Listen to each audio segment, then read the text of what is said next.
based on W.H. Tawney, R.H. Tawney, I think he was, professor. And they were rising mostly over 300 years.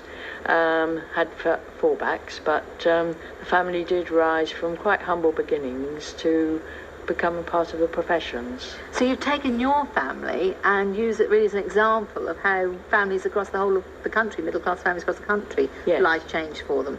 And I've also tried to set it against the background of the different places they lived and brought in a bit of political and social history to set the scene up for each particular family. How difficult was it to get a publisher interested, bearing in mind that lots of people are tracing their family? It's a joke, if you want a joke.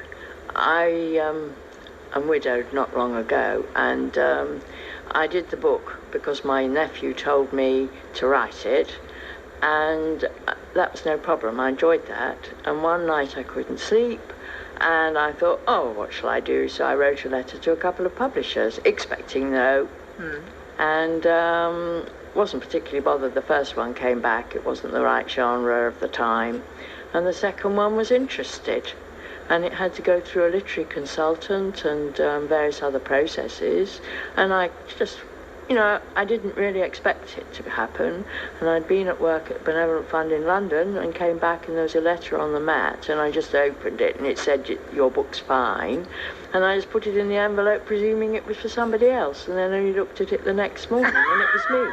That's amazing, because normally I hear stories of how hard it is to get publishers interested, and that's exact. And I'd been told, well, it's a balmy suggestion, but it just worked. It's wonderful. Now the book takes your family, and chapter by chapter it goes back in time to 1660. That's right. That was an unusual way to tackle such a vast subject. When I was reading it, I thought, this is fascinating, but if it had been me, I would have started with 1660 and come forward to the present day. That was a really interesting way of doing it. I thought it was easier for people to sort of note how each generation changed. I sort of toyed with the idea of bringing it forward, which is a standard process. But I thought, actually, you saw how they went forward and backwards socially, I presume you'd say, really, and financially. So tell us about your family, the French family, particularly the local connections. Well, they started off as a tailor in Sudbury, who must have had a fair bit of money because he paid for his son to be apprenticed. And then while they were in Sudbury, 50 years later, there was this famous riot in Sudbury for which John French, who is a direct ancestor of mine, was the main catalyst, and his brother was in fact put in prison for this. And I actually tracked the whole case through the Court of the King's Bench, all the great rolls, and the most wonderful piece of equipment, I don't think anybody's opened it for 200 years, was a box of these sworn affidavits, including the brother of my father's direct ancestor and mine, and his signature, and how he described the riot, which we would in fact call, if you had a small son, as I did, who went to Framlingham College, Brandeston Hall, and they went whoa in the night, frightened their little mates. This was exactly how the riot was, and you could hear their voices coming from these actual sworn affidavits. For anyone who doesn't know anything about the riot, perhaps I know it's a long, big story, but it was something to do with corruption, wasn't it? Yes, it was Fonereau who was the MP for Ipswich, and he had a Huguenot agent, Peter Delande, and he was going round saying to the freemen, the people who were prospective freemen, if you vote for Thomas Fonereau, no problem, you will get through, no problem. And I'm afraid, as I am and as my father was, we couldn't be bribed or blackmailed. And this was the main catalyst for the actual Freemen's Revolt of 1781. So, did you realise when you started that family ancestors were part of that to such an extent? No. You just discovered that as you did the research? As I was reading one of the court books in Sudbury. That's wonderful, isn't it? As I read the book, I also thought how good they were at grasping business opportunities. I mean, saw that coach travellers in the 18th century would need overnight accommodation, so went out and bought inns, and then the population increased and more houses were needed, and went and bought houses to get in on that. Very enterprising, your ancestors. Very. and sort of very much of today's world, really.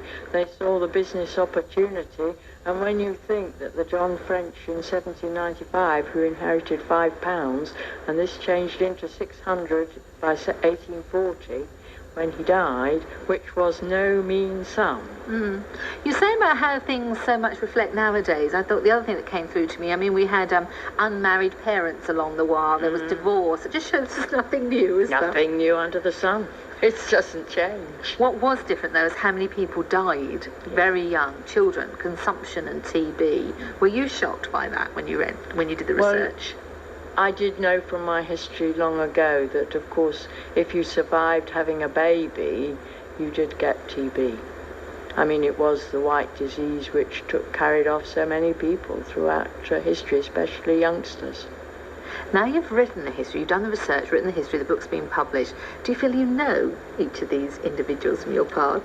Well, I've actually known, over the last 15 years, they've sort of become part of me, and so much I can see in my own grandfather and my own father, and even me. You know, there's no way my father or my grandfather and I'd ever be blackmailed. It's lovely, standing up for rights and so on. You mentioned your history degree. I mean, what other interests do you have to do with history?